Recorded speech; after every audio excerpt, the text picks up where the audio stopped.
u f'ħbieb tagħna Maltin u Għawċin, familja River of Love u l-familja da daw kollha li jissejħu u li talla permezz ta' Sidna Ġesu Kristu li ġew mifdija bid-dem tal-ħaruf u s-siġillati bil-Spirtu Qaddis Talla. Alleluja. Kulħadd jitlob miegħi u iftaħ qalbek għall-kelma Talla lejla. Ħalli l-Spiritu Santu ikellmek, kull ma ħanejt kollu jotta lik bħalma kollu jotta lija. Amen? Alleluja. Misi Qaddis, kellimna l-lum mill-kelma qaddisa tijak. Mulej, inti il-verità assoluta, inti s-sewa, inti l-imħabba, inti d-dawl, inti mulej Ġesu, il-ħelsin tijaj, il-restaurazzjoni tijaj, f'kull erja ta' ħajti mulej. Kellimni u għamil il-kelma tijak tinfidli qalbi u għamil għattu għat iktar ma reġon kun l-istess iktar għal-glorja tijak missir. Spiritu Santu, għatini qalb, għacċana, għas-sawwa tijak, fissem Ġesu Kristu. Amen. Morru fl-ewwel Korintin, kapitlu 14 malajn. Il-weekend li għadda, li jekk Alla jrid nixtieq nagħmellek il-messaġġ bil-Malti mbagħad għax għamiltu bil-Ingliż, imma tkellimna fuq ir-restawrazzjoni tar-ruħ. Restawrazzjoni tar-ruħ, jon kella the restoration of the soul, jon kella the healing of the soul. Illum ħan nitkellem fuq the restoration of God's people, fuq ir-restawrazzjoni tal-poplu Talla. Għaliex ħan nibdew mill-basic. Il-kelma restawrazzjoni, to restore, jekk intom tienu nataw ġeja minn żewġ kelmiet, to restore, tfisser li treġġa lura għal kreazzjoni, għall-intenzjoni oriġinali ta' dak li għall-istat oriġinali. Ġifieri Alla, infatti God in every area is a restoring God. Alla u Alla ta' restawrazzjoni aħwa. F'kollox. Meta Alla jfejqek fiżikament qed jirrestawralek saħħtek. Meta Alla jfejqek mentalment qed jirrestawralek il-menti tiegħek. Meta Alla jirrestawralek iż-żwieġ tiegħek qed jirrestawralek iż-żwieġ u r-relazzjoni ta' bejnek u bej il-partner tiegħek, iż-żewġek jew martek. Meta Alla jrid iġib minn spiritwali, aħna dal-aħħar tkellimna ħafna u bala ħafna x'nitkellem u ngħid fuq ir-restawrazzjoni ta' nazzjonijiet. L-Iskrittura tgħidlek li fl-aħħar ta' jiem il-mulej jerġa' jirrestawra l-poplu tiegħu. Aħna għandna Alla ta' restawrazzjoni. Id-DNA spirituali tiegħi u tiegħek hija Talla l-Missier. Infatti waħda mill-affarijiet li jiena nuħu ħafna pjaċir nitkellem fuqha huwa fuq il-qalb tal-Missier. Li suppost inġorruha kollha kemm aħna. Amen? Infatti, anke meta tallem dottrina, tiddejjem tallimha mid-dawl tal-qalb tal-Missier. Għaliex, għax inti mhux biżżejjed tgħidli it's in the Bible, kemm il-darbet ta' di, mhux biżżejjed tgħidli għax hija għadha fil-Bibja. Number one, bħalma ġieli smajna kemm il-darba mhux kollox fil-Bibja u indirizzat għalik, għax inti m'intix taħt il-liġi. Għalkemm nistgħu nitalmu minn fuq kollox, u kollox huwa l-kelma Talla, ma mhux kollu indirizzat għalija u għalik, għax jiena u inti l-Knisja. Fil-Bibja hemm tliet gruppi ta' nies, l-ewwel Korintin kapitlu 10 vers 32, tgħidlek Pawli jgħid la tagħtu skandlu la lill-Lut, la lill-Knisja u laqas id-dinja. Mela xi kultant Alla titkellem id-dinja. Ma xorta tista' titgħallem minn dak li Alla tgħidilhom. Xi kultant qed titkellem il-Lut. Ma xorta tista' titgħallem minn dak li Alla tgħid il-Lut. Meta titkellem ilek dirett, taf li dak huwa 100% għalik. Qed tifhmu għax aħna jiena u inti Knisja, jiena u inti l-arusa ta' Kristu. Amen? Inti tista' tisma' xi ħadd jien naf jgħid xi ħaġa lil xi ħadd ieħor ħdejk, għalkemm mhux qed jgħidlilek ma tista' titgħallem minnha. Amen? Allura waħda mill-prinċipji teoloġiċi speċjalment għal-Kristjaneżmu ħaj, u di tal-limnija wkoll fil-kors Theology of Righteousness, hija waħda mill-prinċipji biex inti tinterpreta with the right spirit, bil-spiritu sew, hija f'kollox tittara kollox mid-dawl tal-qalb tal-Missier. Tittara l-Ġesu fiha. Xiġifieri kieku Ġesu kif jagħmilha di? Ġesu kif jakkandilja di? Qed tifhmu? Għaliex ħafna drabi jekk jiena fl-esperjenza tiegħi inni fuq 30 sena, kważi 30 sena fil-mulej. Rajt bosta Kristjani li xi kultant jużaw il-Bibja u minflok ifejqu jew jirrestawraw joqtlu. Tidu toqgħodu attenti jew. Kollha kemm aħna rridu noqogħdu attenti. Inti fehm għax inti għall-ewwel da bħal korrelazzjoni. L-ewwel tibda bruxma ta' mħabba, u mbagħad tibda tikber fl-arfin u ħafna drabi l-arfin jirriplejsja l-imħabba. Imma it-tnejn huma bżonn jużi, l-imħabba u l-verità. Imma l-imħabba tal-Missir. Allura inti issa li għandek il-verità, immaġina inti għandek tabib qed joperak. Tajjeb li ara l-kodba u ma l-iskola tat-tobba, imma jrid jagħmilha ma' tobba issa tal-esperjenza biex jarhom joperaw, mhux ġast jiftħu u jqattaw, imma li meta jiftħu jalqu sew u jġibu fejqa. Ammen qed tifhmu aħwa? Jiġifieri it-tnejn huma bżonn jużi. U waħda mill-affarijiet nixtieq inkoraġġi lilkom u l dawk kollha tisegwu. Please, meta inti titkellem ma' ħuk jew oħtok u minnu, x'inhi s-sitwazzjoni, m'għandekx għalfejn tibża tgħid il-verità. Imma dejjem għejda bi spirtu ta' mħabba. Għaliex? Għax inti dejjem l-iskrittura tgħidlek, u nista' naraw dawn l-iskrittura, dejjem titgħamel biex inti tibni u tirrestawra. Jekk inti m'intix tibni u m'intix tirrestawra, m'intix tagħmlu fl-ispirtu tal-Missir. Qed tifhmu aħwa? Jekk jiena t-tifel tiegħi intih correction jew istruzzjoni, irrid nibnih mhux ikkisru. Qed tifhmu? Alleluja. Ma nżommx lura milli ngħidlu l-verità, imma fl-istess irid inżomm f'moħħi li jiena ħanejdlu xi ħaġa biex għalkemm hija l-verità u forsi xi kultant tista' tkun naqra qiebsa l-verità. Sewwa, imma nassigurah b'imħabba u ngħidu bi spiritu ta' mħabba. Morru fl-ewwel Korintin, kapitlu 14, skrittura li hija popolarissima. L-ewwel Korintin, kapitlu 14, vers 33, skrittura li suppost xwet minnkom ta' fuq bl-ammenta, x'konna memorizzajnija fuq mill-korsi si jismu Ecclesiology. 33, tejtek, għax Alla mhux Alla ta' diżordni iżda ta' slin. Nippreferi li Alla u Alla ta' ordni. Jiena Gordon Ġammanxie inħobba ħafna l-ordni.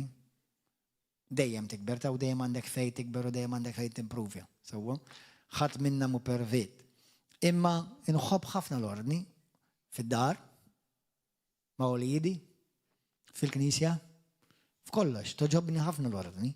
Imma l-ordni mhix idea ta' Gordon, l-ordni għal idea ta' Kristu. Amen.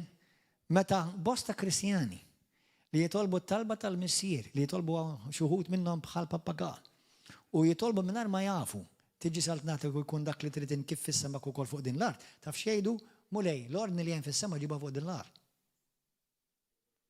Mhux ġast il-qawwa tal-Ispirtu Santu, mhux ġast il-barkiet, imma l-ordni wkoll. Amen? Alleluja. Thank you, Jesus. Fil-ktib tal-Proverbi, issa naraw bosta skritturi, ħamur fil-ktib ta' anzi f'Matteo 5 l-ewwel. Matteo 5. Matteo kapitlu 5. Spiritu Santu kellimna u warmana biex aħna nkunu bħal mulej, kull ma missu, kull ma nagħmlu biex nibnu, biex nirrestawraw u biex nsaħħu. Amen? Halleluja.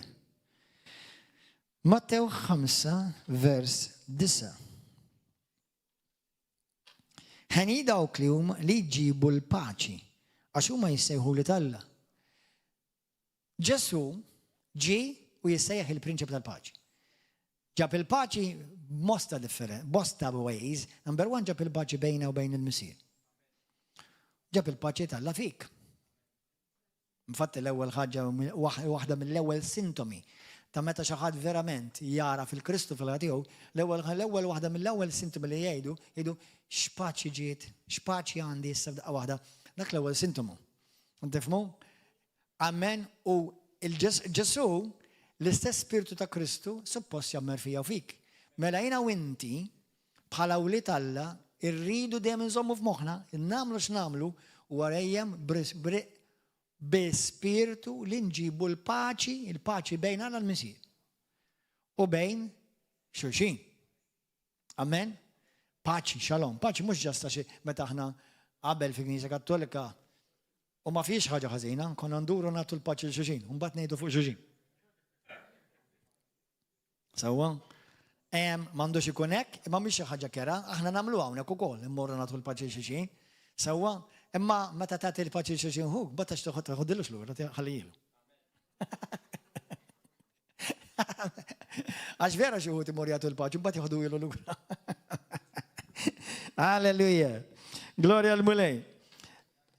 Illum xtaqt inkellimkom fuq xi ħaġa li diġà qed insemmiha, però fil-bidu ta' din is-sena niftakar il-mulej kien qalli vera ċar, imma di mhux għal din is-sena bista, għal dejjem. Li waħda miċwivet importanti għal din is-sena li qed nidin fiha hija l-kelma komunikazzjoni. Komunikazzjoni is a major key, people. U nista' ngħidilkom ħajkom tħobbuh ma taqblux miegħu, mhux qed ngħidilkom jogħġobni kollox fih, imma jiena naħseb Trump is a great communicator. Fejn ħafna mexxejja fid-dinja jaqtawlek iż-żarda u daqshekk. Ma jridux jafu iktar. Minn dak li nara jiena, forsi nżbaljat u għandek Trump għandek dritt ma taqbilx miegħi, dan mhux Vangelu, that's just my opinion.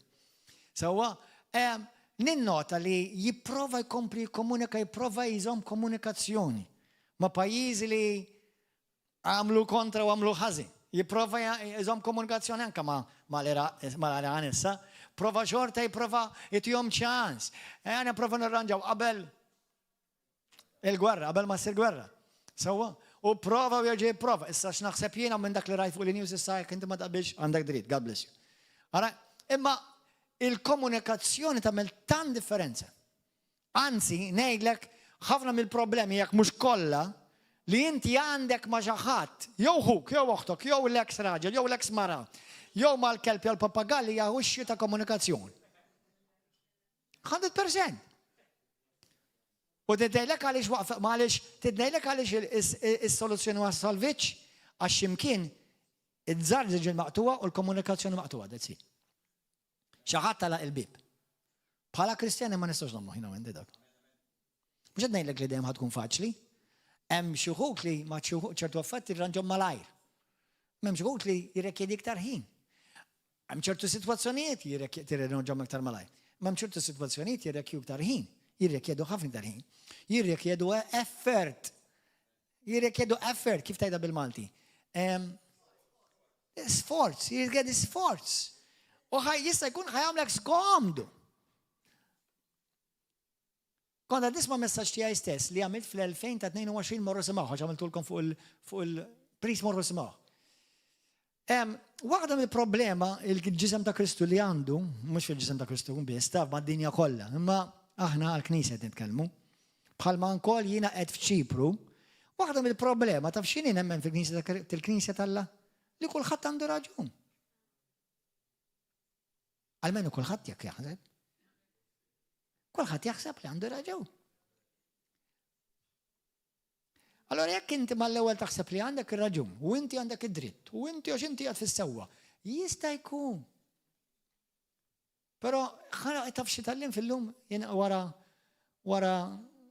ftit snin kemm minn il-mulej tagħna il-ħajja li ħafna drabi ikun hemm biċċa verità ma' kull parti, ma' kull persuna. Ikun hemm biċċa verità, għandek biċċa raġun. U l-ieħor għandu biċċa raġun ukoll. Jiena fl-esperjenza tiegħi naħseb ħadd qatt ma kellu ir-raġun totali 100% f'kull issue. Dejjem ikun hemm biċċa raġun. Imma mbagħad irid kien hemm il-maturità u l-imħabba ġenwina ta' Kristu. Li inti tgħid jiena committed lejn Alla l-ewwel u lejn ħija waħti, jiena committed li di naħdmu fuqha u nirranġawha. Għax dak huwa l-ispirtu tal-missi. Bħalma darba qal li xi ħadd xi ilu. Ma ta' minn għamlax minn qalili. Qalili immaġina intom l-aħwa, qegħdin intom aħwa fl-imkien u deħlin quddiem il-mistier u qed targumentaw li wieħed ħajħalli jidħol minnkom Alla. Tajba dik vera ħanejla, that was a revelation. David, immaġina inti għandek xi dejt ma' oħtok jew ma' aħuk, jew ma' qbiltux, u intom deħlin il-ġenna wara x'ħajlek li wieħed ma' ħankom ħandaħħal. Li wieħed ħani preferi minnkom. Kalla jħobkom it-nej, mu ħajdaħħal ebda waħed minnkom qabel ma tirranġaw hemm barra. Imma anke it-tor tiegħu, iva.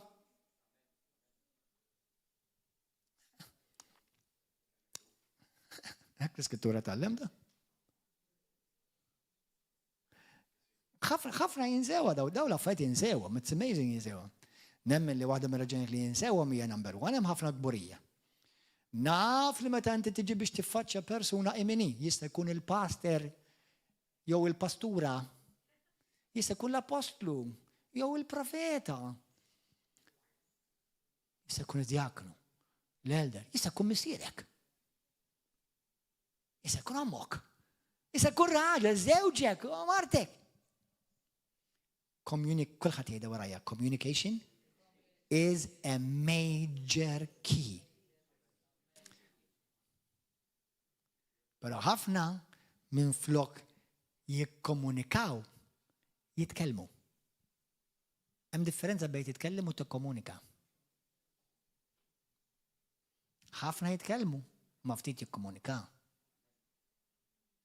Intom tafu differenza bejn titkellem u tikkomunika? One speaks at, the other one speaks with. Dak li qed jitkellem jew dik moħħhom jew moħħha jew bil-ħsieb issek jagħmilx konxjament jew subkonxjament imma tgħid.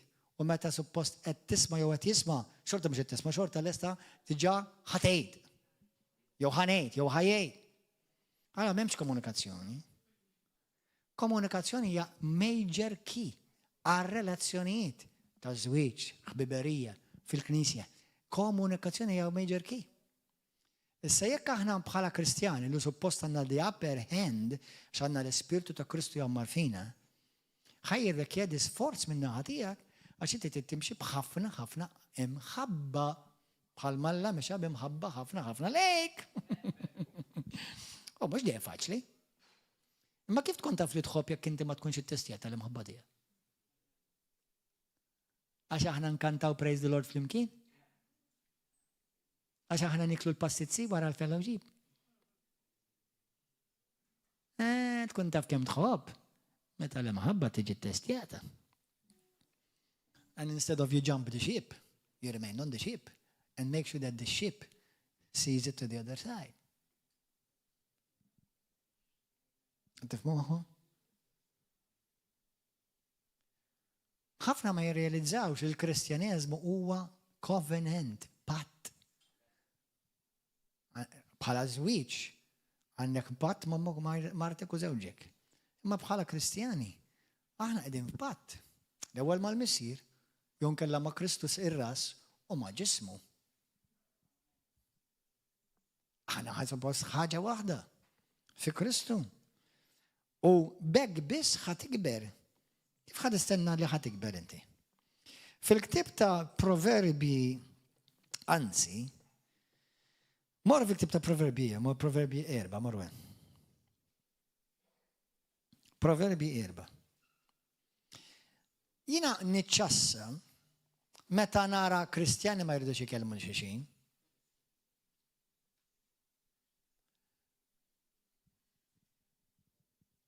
Jibblokjaw il-xixin, which is okay, fil-sens għalija bħala il-lum jien għandi ċertu maturita fi Kristu, ma jfissirx li jena wasalt.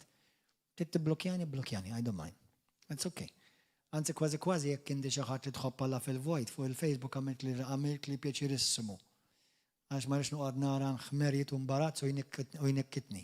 Sewwa? Imma dak jiena kelli nagħmel dak il-pass għax inti ma sibx ma kontx biżżejjed matur li tgħidina ħanarranġaw naqaf impalla fil-vojt. Sewwa allura il-xaħat ħal pass ieħor ħadd ieħor. Però aħna suppost li aħna għandna risposta. U ħanilkom ħaġa, dan huwa forma ta' misteru għalija. ħafna Kristjani juru ħafna iktar imħabba lej il-midinbin milli lej ħutu.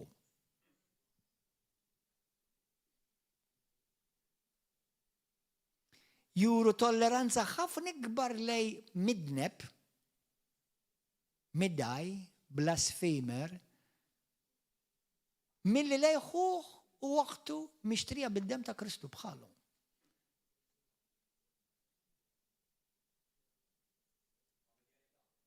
Familjarità, gburija, presumption, taf kontu tafu li fil-Bibja tgħidilek fil-Ktieb tas-Salmi 19 vers 13 li il-presumption huwa dnub. Il-preżunzjoni bl-Ingliż tgħidlek għax bil-Malti ma tgħidx presumption ovvjament, bil-Malti tgħidha differenti. Imma is-Salmist qed jitlob mulej bedni eħlisni mid-dnub tal-preżunzjoni. Morru sibuha bil-New King James jew Newmer. Għaliex il-preżunzjoni tfisser li inti għamillek innifsek fuq il-persuna l-oħra u qed tistenna u tassumi li dik il-persuna taf dak li inti għandek f'moħħok. Jew x'qed tistenna. Allora minflok qed tikkomunika qed tipprova tuża telepatija.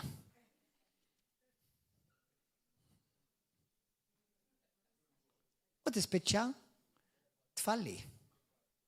Għalhekk komunikazzjoni kemm hawn aħwa li kellhom jgħidu flimkien u pereżempju jien naf inti jew ġejt inweġġew ħadd ieħor weġġa' lilek u il-persuna li weġġek laqqas jaf li weġġek joffendi għax laqqas għandu ħjien.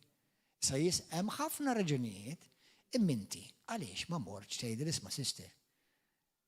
Skużani ħajkolli ngħidlek lila jew lilu tittejta mhux il-ħadd ieħor għax inkella bla sens. Isma' sister, ma nafx jekk inti ġewer, imminti għamilt li hekk u hekk u li weġġajtni.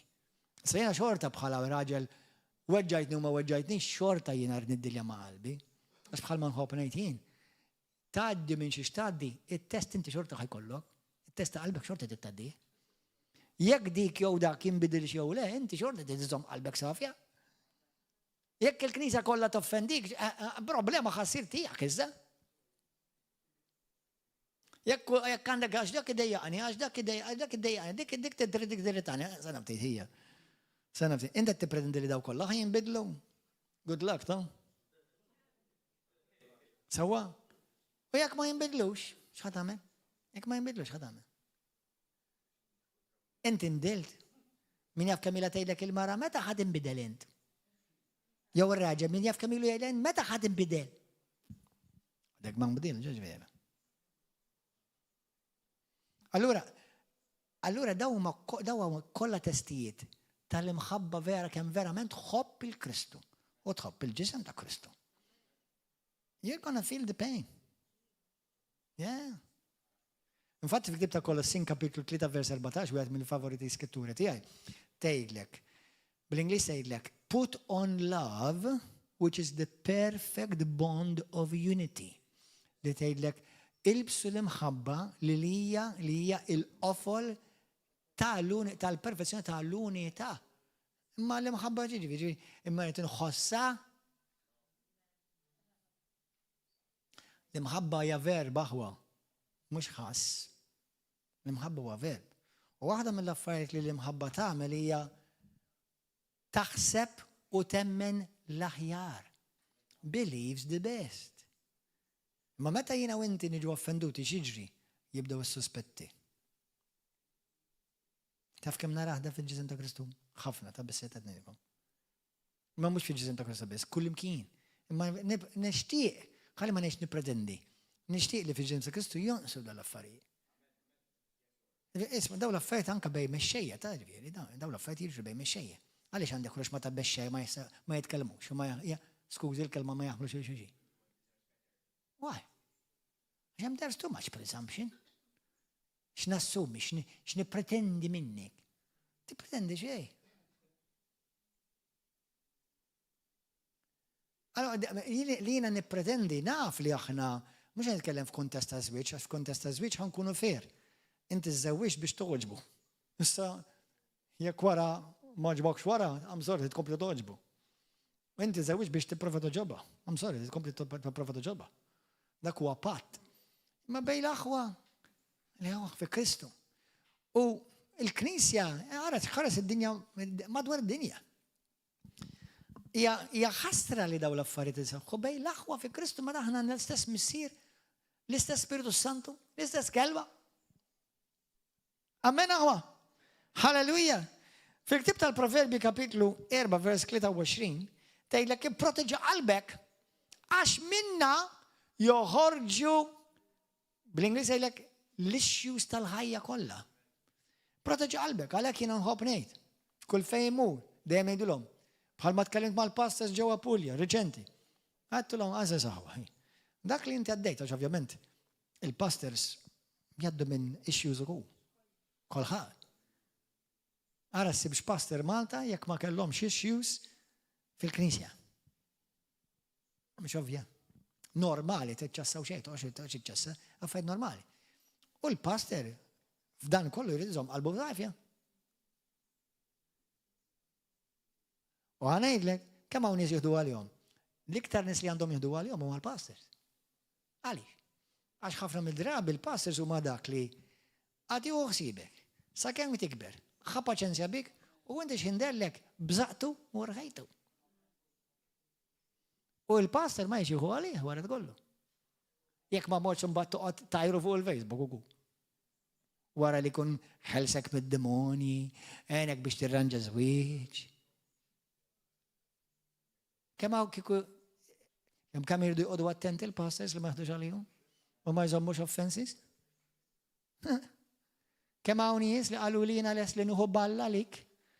Ma ħallew li ma xi balla problemi. Kemm jinbidlu mill-kliem għal-fatti? Hemm baħar jikkumbatti da?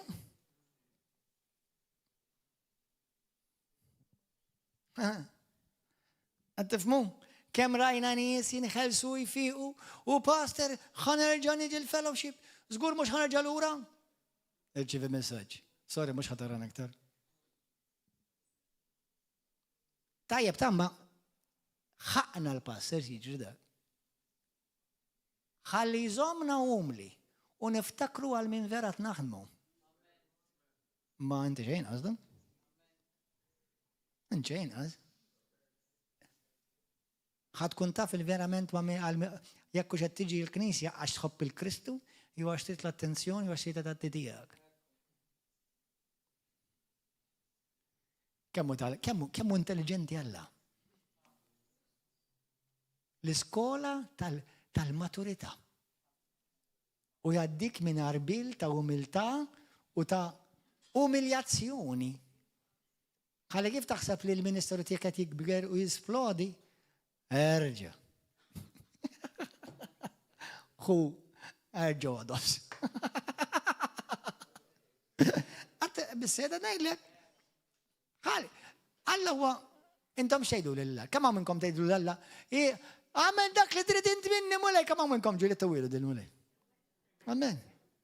Inti taf, żgur jekk dak li għaddej minnu mhux għax Alla tħallik tgħaddi minnu biex jarblek u jiskwizjalek il-ġus kollu minn ġewwa fik sakemm inti tmut għalik innifsek.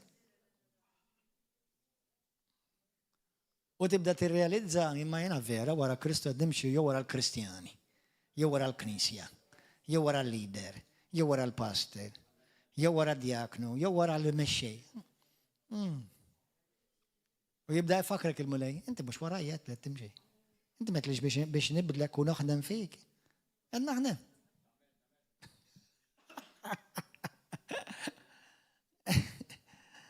Għaw xi ħadd minnkom qed jgħid mhux aħjar kellna healing service kieku lejla.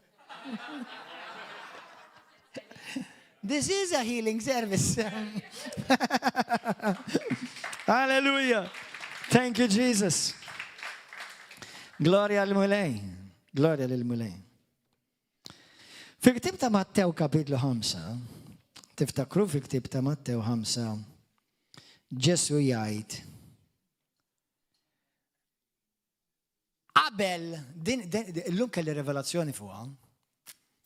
Meta Ġesu qal lid-disċipli tiegħu għalhom qabel ma tipprova tneħħi it-tibna minn għajn ħuk, l-ewwel neħħi travu minn għajnejk. Sa nifti.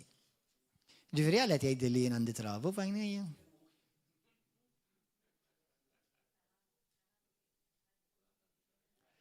Mbagħad kelli revelazzjoni fuq għadi.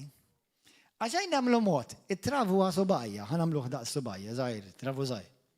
Isma', għax mbagħad jgħidlek mbagħad once li tneħħi travu, mbagħad kun tista' tara ċar. Interesting. Kemmu wise il-mulej. Kemmu wise, man. Tal-ġen, vera. I mean, mux ovvja tgħidli, imma jekk nibdejt nimma, kemmu wise il-mulej. Man, how wise he is. Mela jnamlu mod, kulħadd jagħmel subajk u d-dimajni, kajja, kama. U għalaq l-oħra, ħalli kollha kajn waħda. Issa, iprova ħares lejja minn wara dak is-seba. Qed tarani ċar? Aħna niġġudikaw xexinek. Għaxin, għax dak, għax dik, għax huma. U għala dejlek, nekk trafu, ħadara ċar. U kif tara ċar, l-ewwel ħaġa ma tara, ilek innifsi.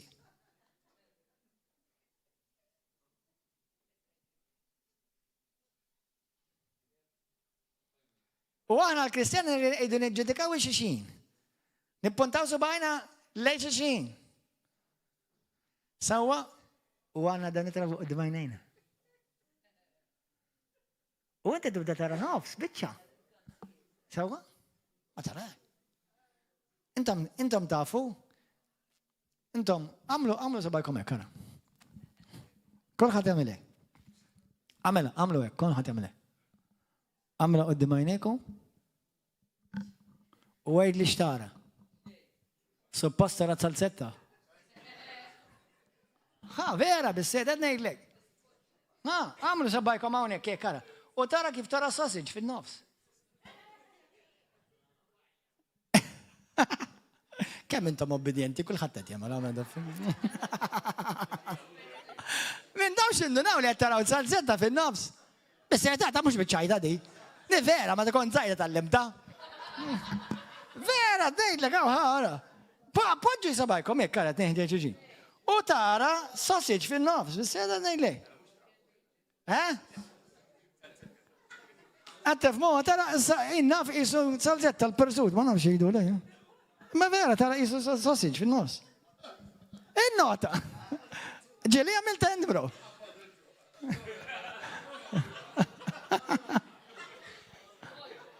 Kemm minnkom rajtu ġaħġa? Rajtu għad salsetta fin-nofs?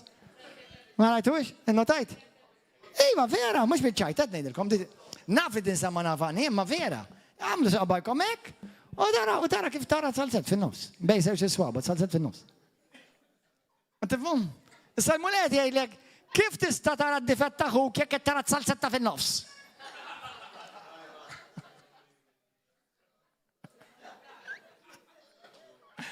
Isma, dik suppost, għatma tal-lemtuwa, ma ta' kontu zaħir. Għatma tal-lemtuwa, di bis-seta. Men, kliftu t-tfulija ta'kom, taħija. Kliftu t-tfulija ta'kom. Inni nafa jena minn mintu għad l-zagorti. Anyway, alleluja. Mela, meta inti morri ktib ta' ħalli narikom għara malajrija. ħanejdilkom 5 punti, ħanaridkom 5 punti. Kif aħna jina u inti nitalmu biex kif insolvu issues ta' relazzjoni fi Kristu fil-Knisja. Ħantikom 5 punti, jekk qed tiktbu ktubuhom. Dawn huma 5 punti komuni li ħafna Kristjani jagħmlu żbalji f'daw l-4, daw il-5. Number 1. Jekk inti taqra l-ewwel Korintin, kapitlu, l-ewwel Korintin kollu, u anke t-tieni Korintin. Pawlu jitkellem fuq konflikt fil-Knisja. Ġieli notajtu? Konflitti fil-Knisja? Sawa? Pawlu anke saħansitra ġieli semmihom bisimhom. Imma l-ittra ta' Korintin jekk Pawlu qed jgħin lill-Korintin kif għandhom jirranġaw u jsolvu konflitti fil-Knisja bejn l-aħwa. Fl-ewwel Korintin kapitlu 6 jgħidilhom tieħdux l-issues ta' bejnietkom fi Kristu, toħduhomx quddiem id-dinja xi huwa għajba għalikom. Toħduhomx quddiem id-dinja. Sewwa Pawlu jgħidilhom biex jekk ikun hemm xi ħadd dajjef fihom mhux inwadbulu l-ġebel imma provaw irrestawrawh. Qed tifhmu? Għaliex għax sewwa mhux għax m'għandux jiġi indirizzat jew tiġi indirizzata jew dak li l-ħaġa ma tiġi. Imma dejjem Palma jgħid Galatin kapitlu 6 vers 1. Tgħidlek dejjem bi-spirtu li jirrestawra lil dan il-wieħed. Jirrestawra lil dan il-wieħed. Anka f'Mattew kapitlu 18 vers 15 sa 17 tgħidlek meta inti għandek issue ma' ħuk, mur iffaċċja lil ħuk blan xiex biex terbaħ il-ħuk biex tirrestawra. Jew tirrestawra.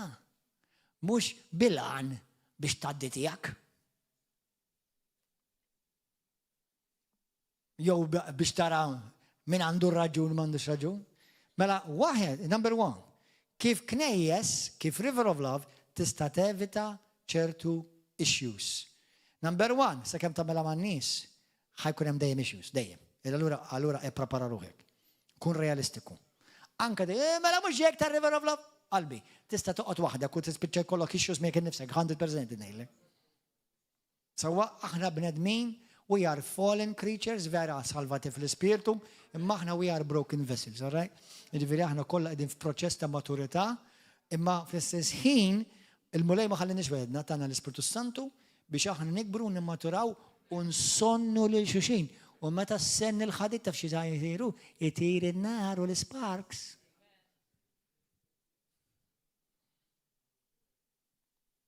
Maybe the next fellowship insammuh Sparks Fellowship. Mhux vera, mhux hekk tgħid l-Iskrittura. Meta inti s-sonn sikkina ma' sakkina, ħajtiru l-sparks. Imma mingħajr dawk l-sparks ma ssirx iktar taqta'. Allura l-mulej juża daw l-issues biex lilek jimmotorak u tkun iktar utli għas-salt mbagħad. Amen? Halleluja. Mela l-ewwel issue, number one. Hawnhekk fejn jiżbaljaw bosta Kristjani. Morru fil-ktieb tal-Proverbi kapitlu 16. Kapitlu 16 jgħid hekk ara. Bl-Ingliż naqraħilkom, a whisperer dak li jfesfes fil-widnej jissepara lill-aħwa jew il-ħbieb. Isimgħuni jaħu. Proverbi 16, verset 28. Għamilna messaġġi u semmejna kemm il-darba. Gossip u għadnub l-iktar dnub komuni fil-knejjes, fortunatament. Gossip jiġifieri inti mort tgħid xi ħaġa fuq xi ħadd, lil xi ħadd li m'għandux x'jaqsam ma' dik il-ħaġa. Gossip fissi. Jiena immaġa mort ngħid il-Nancy fuq issue li jiena kelli ma' Joey. Nancy ma tafx xejn fuq is-sitwazzjoni ta' bejni u bejn Joey. Joey ma jafx li jien issa frisklu l-rix ma' Nancy u issa smawna u dil-ġimgħa smajt saħħara u battulkom dal-messaġġ. Fake gossip is also another form of witchcraft. U mhux tab xejn l-ewwel Korintin kapitlu 6 vers 9 sa 11 Pawlu jwissi li min jagħmel daw id-nubiet u jsemmi lista waħda minnhom hija gossip ma jeridx is-soltna tal-Alla. Għodu attenti għax fil-jum tal-ġudizzju ħafna Kristjani ħajkunu sorpriżi.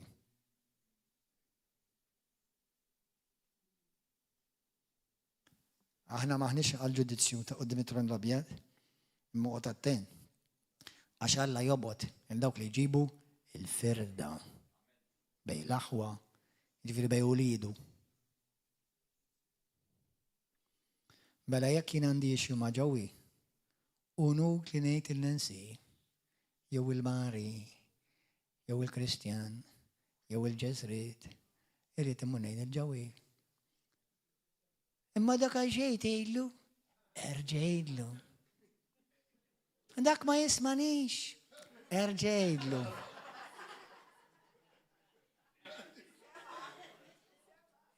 Smajtniex bin.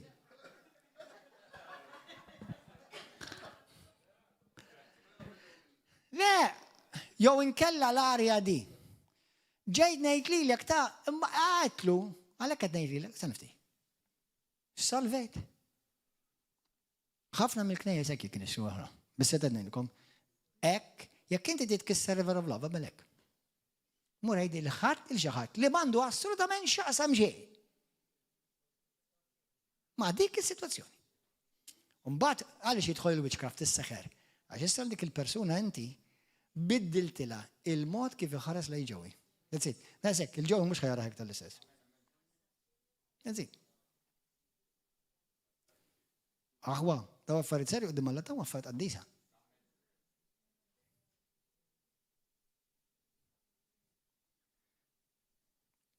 U bħalma ġieli jettilkom, għana ġajdilkom. Il-gossip mhuwiex jidnu biss min jgħidu, imma wkoll min jisimgħu. Amen? Halleluja. U min jiġi jgħidlek xi ħaġa f'ġuqat, qatt ma ħajjgħidlek isimgħuni. Di għatawa dritta. Qatt ma ħajjgħidlek il-verità kollha. Qatt. Ħajjgħidlek biss x'jaħseb hu mill-punt di vista tiegħu biss. Aħna bil-madda jgħidu xaqbel lilu jew xaqbel lila. Ejna mal-mod qed jitkellem bl-onesta kollha, imma xorta il-punt di vista tiegħu biss ħajjgħidlek. Mhux ħajjgħidlek l-istorja kollha.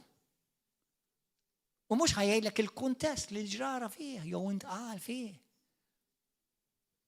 U inti issa ġejt imsaħħar. U relazzjoni ruined. Mħassra.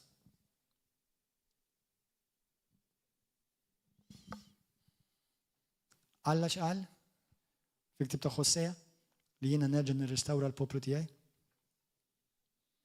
Mela, number 1, Mattew kapitlu 18, vers 15 sa 18, Galatin 6 vers 1, u Proverbi kapitlu 16, 28 u hemm oħra, hemm ħafna oħrajn. Għandek issue, kellek issue, ġara xi ħaġa, mur kellem il-dik il-persuna. Biss. That's it. Naw suppostu ma basics, da. Biss. Mur irranġa ma dik il-persuna. Biss. One on one il-Bibja tgħidlek. Dak xejn, l-iskrittura tallem. One on one. Halleluja. Tħalli l-ħadd jiżralek kliem f'qalbek. Li jissal dik il-persuna inti, għanirkom aħwa, tant ġejt affettwat li dik il-persuna minn armata fissa ħatta fuq dar id-dars, fuq dem id-dars. Minn armata fissa dik il-persuna inti qed tara b'mod lenti differenti. U ħadd dik il-persuna fuq dem id-dars. And it's a matter of time before things snap. Mbagħad nitolbu Lord revive us. Revival. This is revival. Amen? Number 2. Fejn bosta Kristjani mela dejjem, kulħadd jgħid di, dejjem one on one. One on one. That's it. Mhux one on two, jew two on one. One on one. Ħafna drabi l-affarijiet jissolvaw hemm. Ħafna drabi jissolvaw hemm. Sawa? U dejjem bispirtu biex tirrestawra. U dejjem bispirtu biex tirranġaw l-affarijiet. Mhux ta' min ħatgħaddi, min għandu raġun. Bħalma jiena nemmen li inti kollok biċċa minn raġun. U jiena wkoll ikollha biċċa minn raġun. Ħafna drabi rari wieħed jew waħda ikollhom it-tort totali. Sawa, ġifieri kun umli, għamel dak li xilmu lej minnek, u mur faċċa dik il-persuna. One on one. That's it. And it ends there. That's it. 2. Morra fiktib ta' Ġakbu kapitlu, wieħed vers 20. Ġakbu wieħed din hija skrittura li dal-aħħar tkellimna daqsxejn fuqha.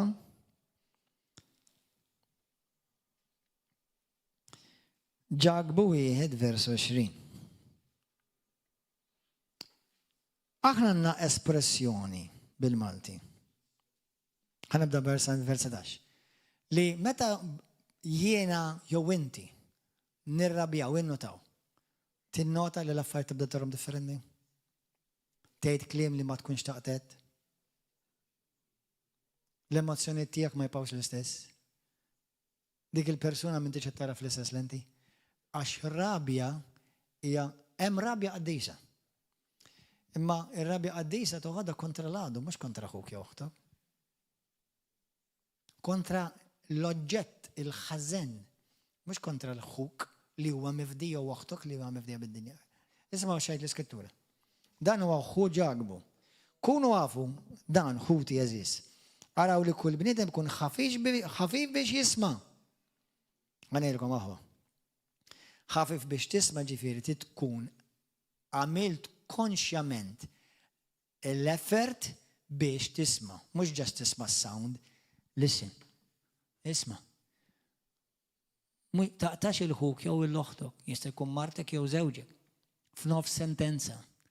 Ħallihom jgħidu li għandhom jgħidu.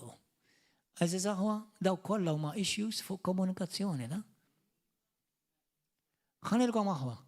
Ħafna mill-koppji li jiġu qudiemi b'issues ta' relazzjoni ta' bejniethom taf x'inhuma? Hija l-unika darba li jistgħu jitkellmu kif iridu. Għax ma tħallix jitkellem. Jew ma jħallix jitkellem qatt ma jismani. Mbagħad jiġu qudiemi, jew qudiem xi counselor, u mbagħad issa jisimgħu bil-fuqs.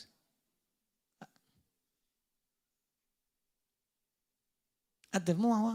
Allura inti taġġilx, tħallix ir-rabja tirħbek u isma' sew, isma' b'intenzjoni.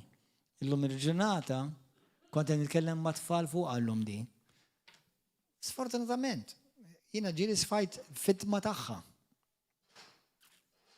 Neħki dak l-imbirek mobile. Min idejk. Illum intqajt ma' leader jiena, mhux minn dal-Knisja, leader ġo knisja oħra. Qed nitkellmu u ngħidlek il-verità ddejjaq. Issa he's very sweet. U bdejt ngħid ġesu jien hekk nagħmel. Ma naħseb huwa jagħmel ħafna għal minni. Qed nitkellmu ħin kollu żejri. Imma letteralment jekk għamilna sija nitkellmu ħin kollu żjek. U ma tlu xejn għadna fil-bidu. Ġesu kont ħanejdlu x'bejn id-dejjani ta'. Qed inti m'intix kont se ngħidlu li m'intix induna l-ħin kollu. Qed titkellem miegħi. Jiena ħini huwa prezzjuż, m'għandix ħin naħli. Imma ħafna fis-soċjetà tal-lum jagħmluha bl-akbar ħsieb għax issa qisu biċċa minn ġismek dal-mobile. Innota. Tmur id-dar, jiena gilti mula jgħini. Imur id-dar mal-ewwel il-mobile, naqbad il-mobile. U l-mara mhux ewwel darba ġej mill-mowwar reġa'. Sorry Lord, I repent. Na, vera. Innotajt. It-tfal tiegħi wkoll. Ndellaħħom fil-karozza, jaqbdu l-mobile. Illum I had to eat a humble pie, you know. Le, bis-seda ngħidu. Għax it-tifel qalli, indirizzajt it-tifel fuqha. Qalli taf li intek ta' minna. I had to go and apologize. Naf li intom taħsbu li perfett. Daqs farfett. Imma jiena wkoll qiegħed fi proċess ta' tagħlim u rridu nitalmu. Tkun umli, titgħallem. Ma tistax inti tintaqa' mal-mara ma' żewġek. Sewwa u bil-mobile f'idek ħin kollu. Innotaw il-lejla kif tidħlu dar ħafna mkom mill-mobile bil.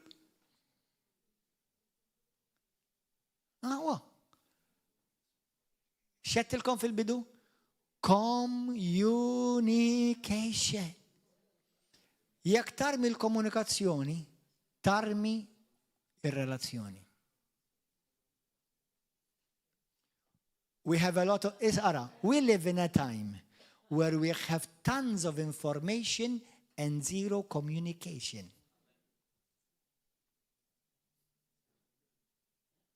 Għanna turrun informazzjoni u problemi grassi fil-komunikazzjoni.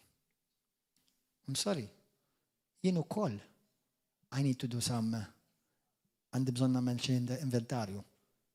Tinkun umli qudiemkom il-verità.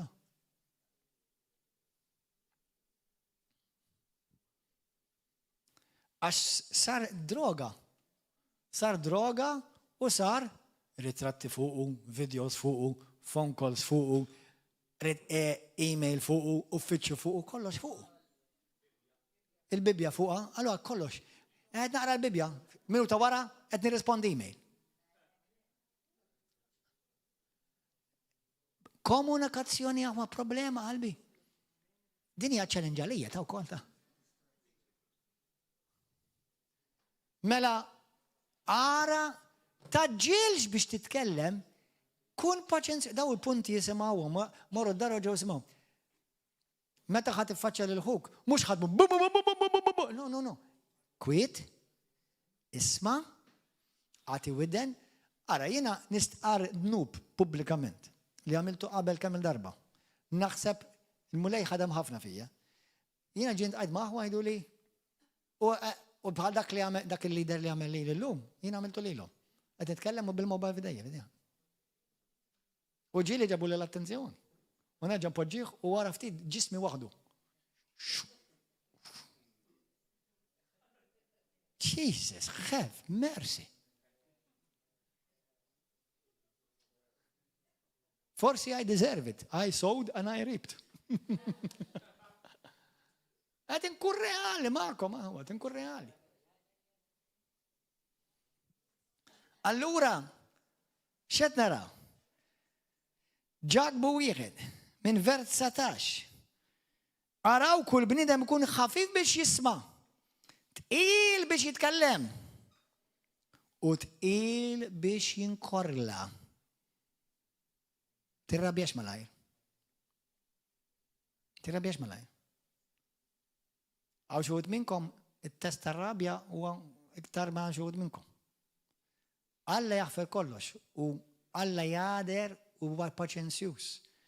Imma bżonni tal-mom dawn l-affarijiet. Għaliex ħanilek xi kultant aħwa. Intom ġillinu tajtu bniedem ikun jista' jkun qed jgħid xi ħaġa vera tajba. Imma bit-ton li jgħidha ma terċiviex.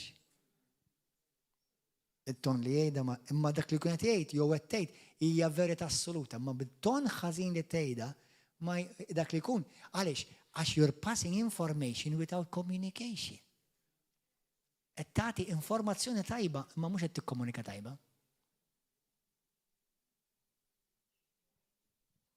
Tifhmu? Allura ma tasalx. Ma tasalx. Allora jekk inti tintaqa' ma' oħti, oh brother, għax inti, ħajt ta' Berlin dal-lajt. Għettila, għetlu! X'għatlek? Ma nafx, Naf li ġejt attakkat waħed nobis.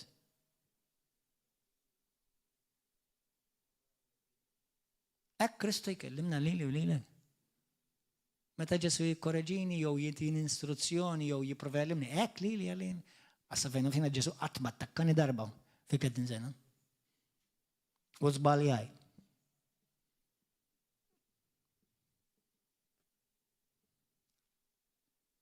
Eżiż aħmu. Dal-messaġġ mhux għalikom biss, dal-mulet jitkellem mal-Knisja kollha ta' Malta. Mal-pastors u l-leaders u d-djaknu u l-elders u l-provadi kollha, inkluż. U dawk li appuntaw li l-nfusom u dawk li ġew appuntati u bawta.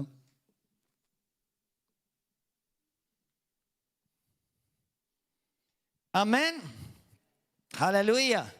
Mela taġġilx, ikkalma u tħallix il-korla, jew ħasra, skużani l-kera espressjoni, tfottilek dik ix-xi ħaġa qabli tajba li tipprova tagħmel.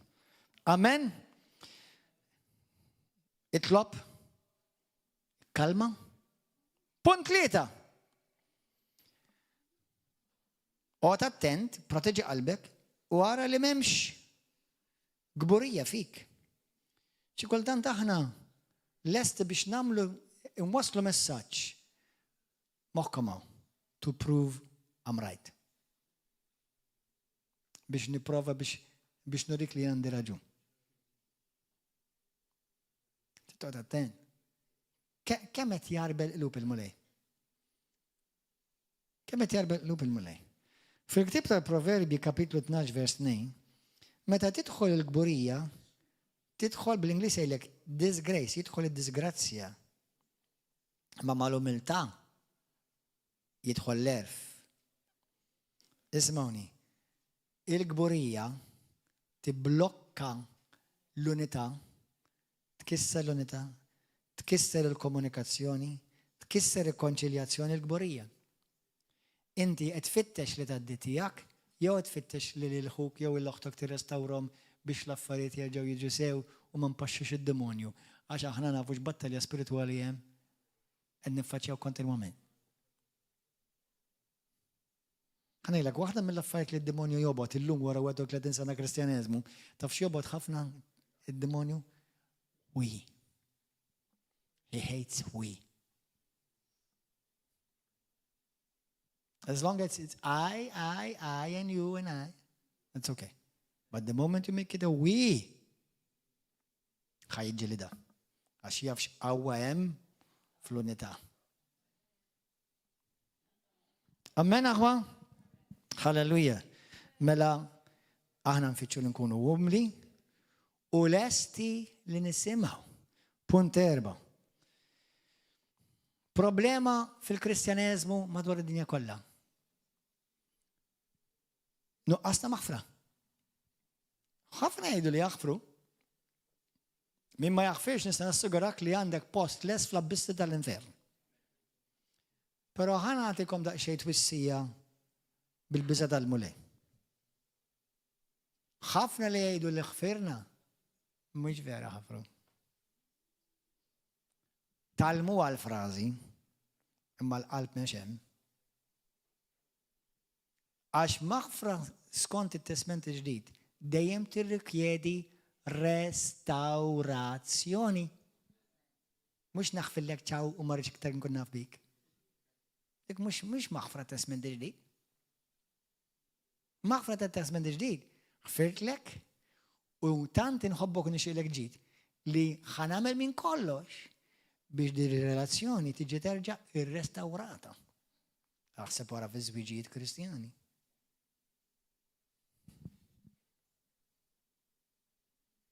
Kemm aħna kejjid il-lejla? Ja wasal il-milid. Amen. Halleluja.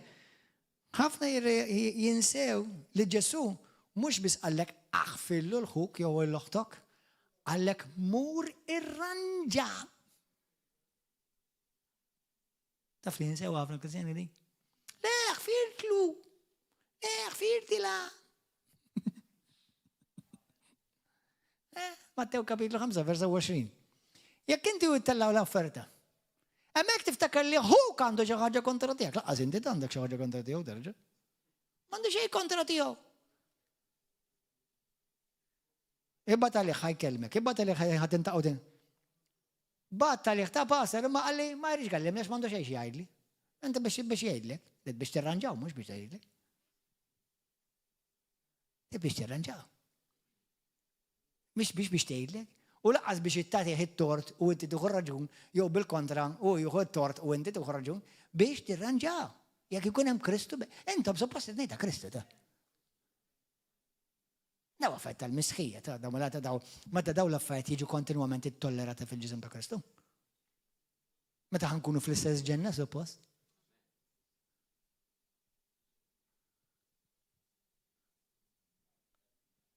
Qed tifhmu aħwa. Mattew kapitlu 5 jgħid Ġesu ħafna Ġesu jgħidilna li l-mulej tagħna l-Ministeru tar-Rikonċiljazzjoni. Amen. Qgħod attent skont kapitlu 12 tal-Lut minn vers 14 sa 15. Tgħidilkom uqgħodu attenti għax ħafna minnkom jaqgħu mill-grazzja għażammew qalbhom mimlija mrar u b'dik it-tip ta' qalb ma tistax tkun qaddis u mingħajr dussija ma tistax tara l-Alla. Għandek ħafna Kristjani u jridu jqogħdu attenti anke dak fuq il-pulpti. Aħna m'għandniex pulptu fil-Knisja tagħna. Mhux il-pulptu. Tittifhem. Awtorità. Inti li ġejt f'dat b'awtorità. Qgħod attent. Għaliex hemm l-imrar kontra oħtok, hemm l-imrar kontra ħuk. M'intix induna kif tkellimhom, kif taħseb fuqhom. Kif tiddiskrivjhom?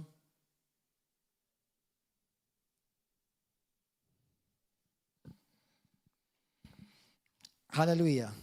I hate it meta xi ħadd jgħid għax Alla jirreplacja lilha jew lilu. Alla ma jirreplacja l-ħadd. ħadd ma ħajreplacjani lili. Jista' jġib xi ħadd ieħor ma mhux ħajreplacjaw lili. U ħadd ma ħajreplacja lilek. Għax Alla m'għandux copycats, Alla kollha oriġinali għamilna. Kollha uniċi. U hija insult u marrit l-ebda waħed minnkom u speċjalment leaders ġod il-Knisja u jkun ħastra jkun hawn leaders jgħidu dal-kliem fejn jgħidu għax u Alla jirreplacja lik jew il-dak u għaddin. Alla ma mhux jirreplacja lilek. Ma mhux għax ħajreplacja, għax Alla ma ħajreplacja l-ħadd.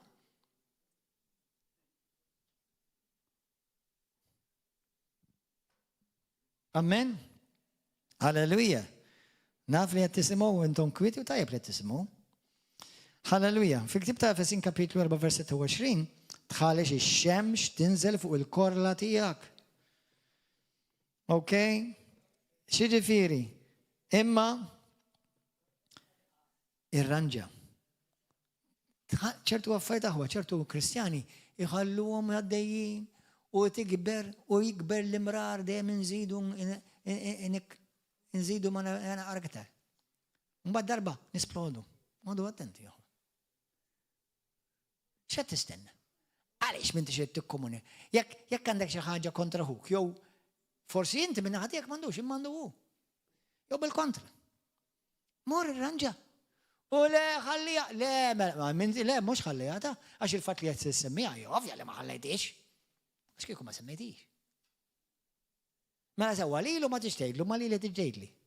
U xejn tgħidli nagħmel lili.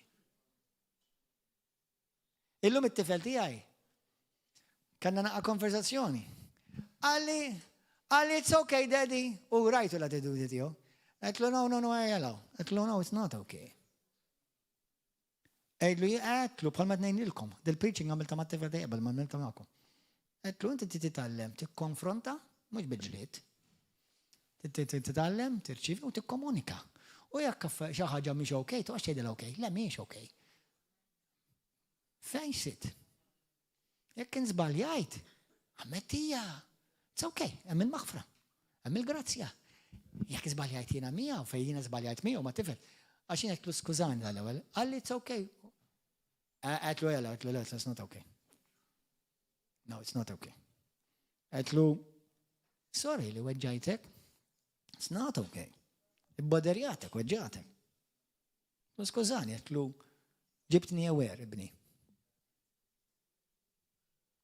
Issa jien iktar aware minn qabel, ma mhux diġà qalulek passer, qabli qaluli, imma ma nikkomunikawx miegħi. I had the information, u mhux ovvja li naf li mhux suppost iżomm il-mobile meta tkun mowlidi, mhux ovvja li nafha bħala information. But today became a revelation. It became communication. U ħafna jgħidu, imma tiġa jgħetlu, u ta' fettila. Ma senabti, jekk jiena mmur dik nemmu, nista' ngħid il-Tanja xi ħaġa, u tkun il-verità, imma kif ngħidilha jiena mal-ewwel naqtagħha u nkissirha. Għax ħanagħmel. Dik mhux ħadmur id-dar tgħid illa l-pastor x'kelma kellu għalija, imnalla għalili, dik ħatmur mtaqla, imkisra, u nsiċet imma ħatibqa' tiftakar x'effett għamiltilha. Allura jiena nkellima u bħalma jagħmel Ġesu mal-knejjes, x'għamel Ġesu? Jekk inti tara l-Ġesu kif jitkellem ma' seba' knejjes, kif jitkellem? L-ewwel isebħek. Jiena gburi bik, kontent bik, imma din il-ħaġa għandek kontra tiegħek. Għandek bżonn tirranġadi. Għaliex? Għax Kristu li huwa perfett u għandu kull dritt jekk irid ikissrek u jaqtak. U kol ma jagħmelx hekk. Imma jibnik. Ġesu qatt ma jagħmel xi ħaġa nnota biex jaqtalek qalbek in-nota. Alla qatt tara kemm ilek timxi fi Kristu. Inni weduk li din sena bil-grazzja tal-Alla biss. Qatt ma qalli xi ħaġa l-mulej biex jaqtali qalbi. Qas darba. Imma x-xitan xiġi biex jisraq, biex joqtolu, biex kisseh. U biex jipprova jaqtali qalbi. U kemm darba jipprova. Imma l-grazzja ta' Sidi Ġesu Kristu żommni. Amen? Alleluja. Mela jina u inti dejjem iridu nibnu, dejjem iridu nirrastawraw. Restore. Amen? Alleluja. Grazzi Ġesu. Ħan nitolbu flimkien, lesti biex nitolbu? Taħseb li l-Murija tikellemakom illum? Mela daw il-5 biss. Ftakruhom daw il-5. Evita kull forma ta' gossip. Il-moment jekk għandek issue miegħi u inti mort tgħidha il-xi ħadd ieħor, gossip that's it dan. Ġa waqgħid fid-dnub tal-gossip.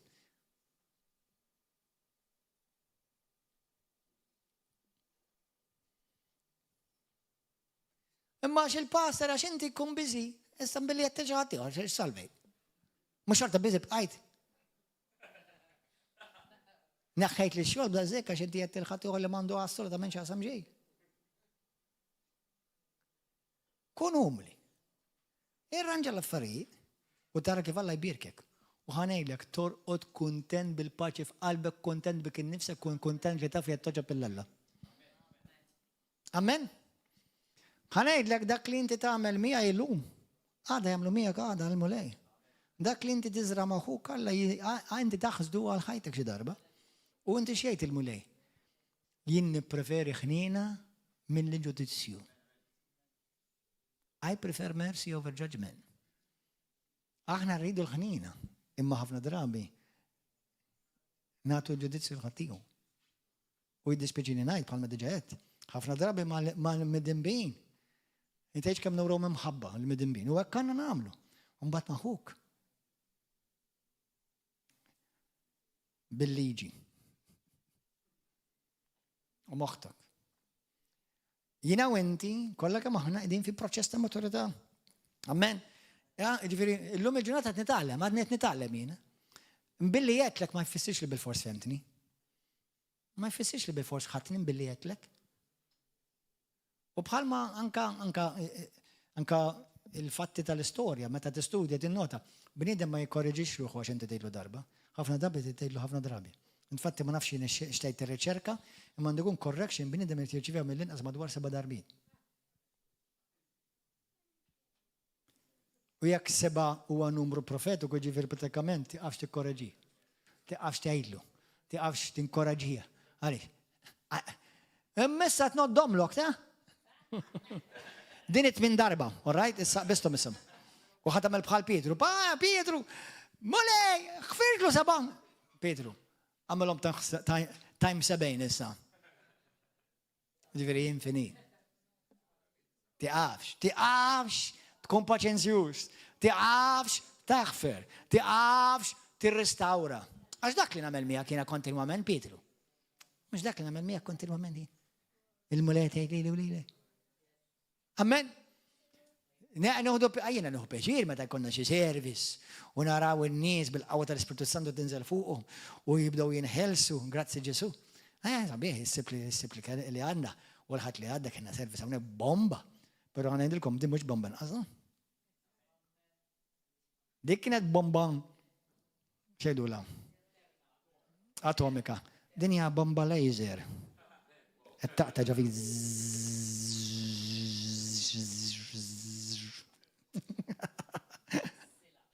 Amen. Halleluja. Lesti nitolbu għahwa. Halleluja. Koll. Number 5 kienet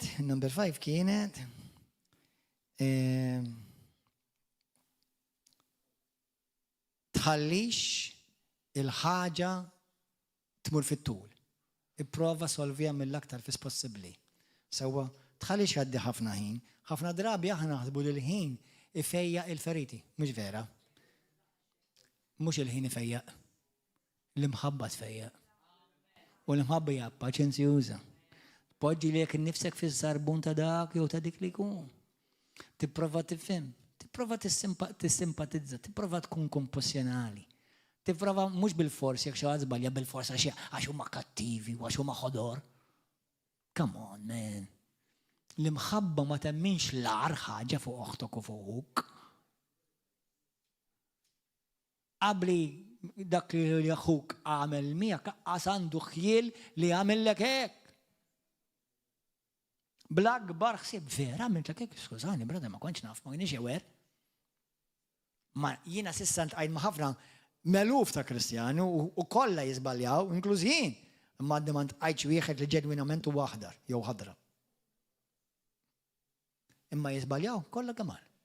Imma li jkun ġenwin, Ġifieri, anke dal-kliem il-Kristjani għax dik ħadra pastor u dak aħdar. Għaw min jiżbalja u għaw min għandu bżonn ekstra paċenzja minn ħadd ieħor. Ikunu naqra work in progress. Sewwa, imma ma mhux ħodor. Ma tantx. Onestament ma tantx qed ma' nies li huma ħodor. Karnali iva. Forsi għad baqalhom fej jikbru jimmotoraw, ma mhux ħodor. Ġifieri tgħid xoħtok uħdu għax dak aħdar, mhux x'aħdar aħdar. Kieku forsi kien the lantern jista' jkun. Lantern huwa għad superhero, by the way. Alleluja. Allura dak li ejja waħwa nkunu nies li bħal sidna nirrestawraw. Amen. Halleluja. Ejna tolbu flimkien. Fl-aħħar mill-aħħar u fuq kollox, ħudu paċenzja b'xixin, aħfru lil xixin. Make sure li l-imħabba hija dejjem fuq kollox dak li timmotivak biex tibni u biex tirrestawra sewa l-glorja ta' Sidna Ġesu, sewa t-tisħiħ tal-Knisja, alleluja, u ftakar di. Taf xi tallim waħda mill-affarijiet li tallim fil-ħajja tiegħu wkoll. Ħafna drabi ġieli rajt nies, u diġà vera, onestament. U jdispjaċini għal-jom. ċertu nies li korreġuni f'xi ħaġa fiha, wara ftit waqgħu ma stess fija. Mhux tab xejn tgħidlek Galatin 6 vers 1 tgħidlek meta inti tmur għand ħuk u tirrestawrah bi spiritu ġentili biex tirrestawrah. U toqgħod attent fl-istess ħin li ma tmurx tistaqta' int stess f'dak l-istess żball li qed tikkorreġi l-ħuk fih.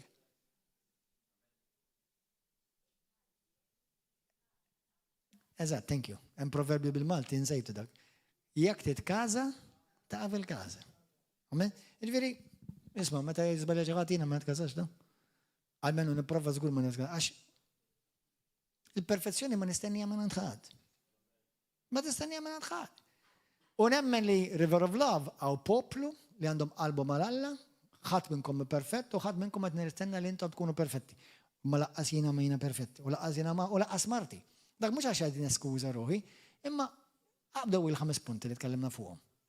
Amen? U applikuhom. Għaliex aħna poplu tal-mħabba suppost. Amen? U l-mħabba din hija risposta tal-mħabba. Amen? Halleluja. Grazzi Ġesu. Gloria lil Mulej. Thank you Jesus. Ejja nitolbu flimkien. Kulħadd jitlob miegħi. Għatini xejn mużika maestru. Gloria lilek Missi Qaddis.